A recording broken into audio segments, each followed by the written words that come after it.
आपके पास। मुझे ये लगता है कि बीजेपी ये चाहते कि हम जिसे चाहेंगे वही मंदिर जाएगा, हम जहां चाहेंगे वही मंदिर बनेगा, हम जब चाहेंगे तभी अनुष्ठान होगा और हमारी इच्छा के अनुसार ही लोग धर्म की बातें करेंगे। बीजेपी धार्मिक संगठन भी बन गया है और हमारे बीजेपी के नेता शंकराचार्य की जगह भी ले लेना चाहते हैं। जो भी निर्णय रहा हो, जिसका भी निर्णय रहा हो, निहायत ही अहमकाना है, क्योंकि भगवान के मंदिर में किसी को भी या हमारे धर्म गुरुओं के जन्म स्थल पर किसी को भी रोकना अनुचित है। कोई भी आदमी कभी भी जा सकता है। फिर राहुल गांधी तो मेंबर ऑफ पार्लियामेंट हैं, एक इतनी बड़ी पार्टी के नेता हैं, इतनी बड़ी यात्रा निकाल रहे हैं, उन्हें रोकना तो बहुत ही मूर्खतापूर्ण फैसला रहा। जी। मुझे लगता है कि अभी बीजेपी के स्थानीय लोग या बीजेपी के द्वारा संचालित शासन के लोग डरे हुए हैं राहुल गांधी से कि कहीं राहुल गांधी इस इलाके में घूमे और उन्होंने ये संदेश दिया कि भाईचारे का संदेश, तो उनकी दुकान खतरे में पड़ जाएगी। मोहब्बत की दुकान के आगे नफरतों के बाजार में घबराहट है, यही बात लगती है। दूसरी तरफ प्रधानमंत्री नरेंद्र मोदी मुख्य यजमान बन गए अयोध्या के श्री राम मंदिर के उद्घाटन में, और वे छाए रहे। उनके अलावा जो लोग छाए रहे वो मोहन भागवत, जो किसी संवैधानिक पद पर नहीं है। मुख्यमंत्री और राज्यपाल की उपस्थिति तो समझ में आती है, लेकिन मोहन भागवत जी किस हैसियत से थे ये समझ में नहीं आया। ये बड़ा अजीब एक पहलू है। मूल बात यह कि बीजेपी ने जिस तरह से धार्मिक ध्रुवीकरण किया है, उसे लगता है कि मंदिर ही हमारी नैया पार लगाएंगे, लेकिन ये बात भूल गए कि इस देश के आधे हिस्से में जिस मंदिर को लेकर आरएसएस के लोग बहुत लहालोट किए हुए हैं, उनकी कोई पूछ परख नहीं है। इस देश में लोग धर्म को मानते हैं, लेकिन इतने धर्मांध भी नहीं है जितने कि कुछ नेता समझते हैं। आप देखिए, जब कुछ साल पहले दूरदर्शन पर रामायण सीरियल आती थी, तो सुबह 9 से 10 या जब भी वो सीरियल आता था रविवार की सुबह, तो कर्फ्यू जी। जैसा माहौल हो जाता था। लगता था कि अब राम राज्य आ गया है। लेकिन बीच में लोगों ने जो देखे, जो दंगे देखे, जो दुश्वारियां लोगों ने झेली, उससे लगता कि वो हाल अ, अब फिर इतने साल बाद देखने को मिल रहा है। मैं आपसे बातचीत कर रहा हूं लाइव में और मेरे आसपास पटाखों की आवाज सुनाई दे रही है। दिवाली मनाने की बात कही जा रही है। शायद हमारे प्रधानमंत्री जी चाहते हैं कि देश में अब चार चार राष्ट्रीय त्योहार हो, स्वतंत्रता दिवस, गणतंत्र दिवस, गांधी जयंती और 22 जनवरी। तो ये इरादे हैं, लेकिन इनके इरादे कितने कामयाब होंगे कहा नहीं जा सकता। दूसरी बात, अभी किसी को भी कहीं जाने से रोकना, ये बीजेपी के फैसले कई बार आ, मुझे लगता है कि उनके लिए मुसीबत बनेंगे। जी। एक और बात की, असम की सरकार या स्थानीय प्रशासन के किसी व्यक्ति की अकेले की ये हिम्मत नहीं है। वह अकेला ये फैसला नहीं ले सकता कि राहुल गांधी शंकर देव जन्म स्थान पर जाएं या न जाएं। यह फैसला निश्चित ही ऊपर से लिया गया होगा और हिमंता बिस्व शर्मा को लगा होगा कि इस तरीके से मैं राहुल गांधी को परेशान करूं, उन्होंने जो बयान दिया है मेरे बारे में, ये उनका इरादा रहा होगा। लेकिन जो भी हो, इसकी भरपाई बीजेपी को करना मुश्किल होगी।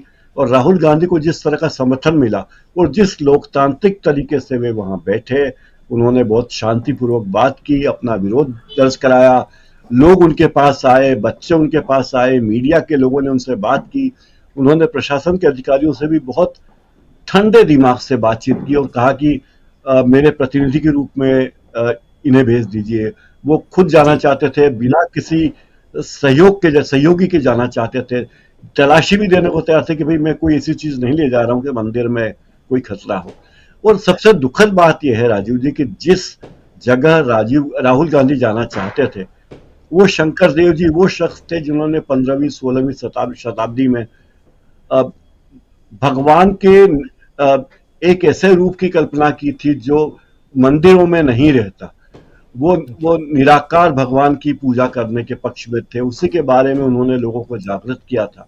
एक ऐसे पुण्य प्रतापी मतलब देवता तुल्य व्यक्ति के मंदिर में जाने से रोका गया राहुल गांधी को। इससे बीजेपी की अपना डर सामने आता है। मुझे लगता है कि यह अनावश्यक था, क्योंकि एक तरफ जब सरकारी ढंग से और बीजेपी के धन से और आरएसएस के संसाधनों से 22 जनवरी को एक राष्ट्रीय त्योहार बनाने की कोशिश की जा रही है। तो ऐसे में ये चीज बड़ी ही दुखद है। ये कार्यक्रम आज अयोध्या का कार्यक्रम न केवल बीजेपी और आरएसएस का था, बल्कि पूरी तरह सरकारी तंत्र का था। प्रधानमंत्री इस कार्यक्रम में गए, सरकारी विमान से गए, तमाम नेता गए, सरकारी विमानों से गए, मुख्यमंत्री राजस्थान सब सरकारी संसाधनों से गए, देश भर के अखबारों में कई कई पन्नों के विज्ञापन दिए गए, सरकारी खर्चे से दिए गए।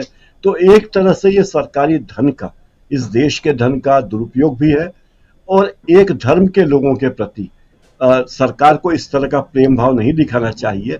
कल्पना कीजिए कि कल को अगर धन्नीपुर में मस्जिद बनेगी तो क्या सरकार इसी तरह के विज्ञापन देगी? क्या राज्यपाल और मुख्यमंत्री और प्रधानमंत्री जाएंगे? बहुत सारे सवाल है राजीव जी, उनका उत्तर तलाश रहे हैं अभी। ये बड़ा सवाल है जो आप कह रहे हैं कि जब मस्जिद बनेगी तो क्या हम देख रहे हैं। और मुझे लगता है कि असम में हिमंता बिश्व शर्मा को खास लगाव है राहुल गांधी से, इसीलिए ये सब बातें हो रही है। लेकिन जो परेशानी है वो हिमंता बिश्व शर्मा को ज्यादा है और आगे जाकर कोई परेशानी राहुल को होगी। मुझे लगता नहीं कि राहुल गांधी के सामने कोई इस तरह की परेशानियां आगे भी आने वाली हैं। दरअसल हेमंत बिश्व शर्मा को जो शिक्षा मिल गई होगी आज के घटनाक्रम के बाद, वे जो कर रहे हैं वो उल्टा उनके ऊपर बाउंस बैक हो रहा है। जैसे कि जो धारणा हिमंता बिश्व शर्मा को लेकर बनी थी वो हास्यास्पद हो गए हैं। हिमंता अपने आप एक हास्यास्पद मुख्यमंत्री बन गए हैं और मुझे लगता है कि वो राहुल गांधी को जो महत्व दे रहे हैं वो बीजेपी की आला कमान के नजरों में भी आएगा, क्योंकि राहुल गांधी कोई आतंकवादी थे नहीं जो बम लेके तो वहां शंकर देव के मंदिर में जाने वाले नहीं थे। उन्होंने कहा मैं पुलिस वाले के साथ चलता हूं, तलाशी दे देता हूं भाई, और क्या चाहिए। तो आखिर वो कौन सी ताकत है राहुल गांधी के भीतर जिससे असम के मुख्यमंत्री डरे हुए हैं? मुझे लगता है कि उनकी सबसे बड़ी ताकत राहुल गांधी की सच्चाई है, जो उन्होंने कहा कि हिमंता इस देश के सबसे भ्रष्टतम मुख्यमंत्री हैं और भ्रष्टाचार के मामले में न केवल उनका नाम है, उनकी पत्नी का नाम है और उनके बच्चों के नाम भी हैं। यानी पूरा कुटुंब उनका भ्रष्टाचार में लिप्त है, पूरी तरह से लिप्त है। इसी बात से हिमंता बिश्व शर्मा की जमीन खिसकी हुई है। उन्हें अंदाज नहीं था कि राहुल गांधी कभी इस तरह की बात कहेंगे। और मैंने पहले भी कहा कि राहुल गांधी के बयान का मतलब बहुत कुछ होता है। राहुल गांधी ने कोई भी बयान ऐसे ही नहीं दिया होगा, उनके पास बहुत सारे तथ्य होंगे। अगर उन्होंने कोई गलत बात कही होगी तो हिमंता बिश्व शर्मा लगा दें, उन पे केस कर दें, कोर्ट में चले जाएं। लेकिन जिस व्यक्ति पर खुद इतने मुकदमे ईडी के, इनकम टैक्स के चल रहे हैं, वो किस मुंह से राहुल गांधी पर आक्षेप लगा सकता है? तो मुझे लगता है कि ये हिमंता बिश्व शर्मा की परीक्षा है, ये उनकी राजनीति की परीक्षा भी है और इसके अंजाम जो होगा वो भुगतेंगे हिमंता ही, क्योंकि बीजेपी आला कमान इस बात को बहुत नोटिस ले रहा होगा कि राहुल गांधी के सामने, देखिए राहुल गांधी के सामने इस तरह के आक्षेप कोई दूसरा बीजेपी का नेता कभी नहीं लगाता, किसी की हिम्मत नहीं है। लेकिन ऐसे व्यक्ति ने आरोप लगाए जो खुद भी भ्रष्टाचार में पूरी तरह डूबा हुआ है। तो ये बातें बहुत मायने रखती हैं और मुझे लगता नहीं कि राहुल गांधी की आगे आने वाली यात्रा में कोई दिक्कत होगी, क्योंकि जब असम में ही उन्हें कोई दिक्कत नहीं है तो कहीं कोई दिक्कत नहीं होगी। जिस नेता के पीछे जनता होती है उस नेता को कभी कोई तकलीफ होती नहीं है और ये हमने अतीत में भी देखा कि गांधी जी के पीछे लोग थे, उन्हें कोई तकलीफ नहीं हुई। तो जो भी व्यक्ति सच्चाई के साथ है उसे कोई तकलीफ वास्तव में होने वाली नहीं है। राजीव।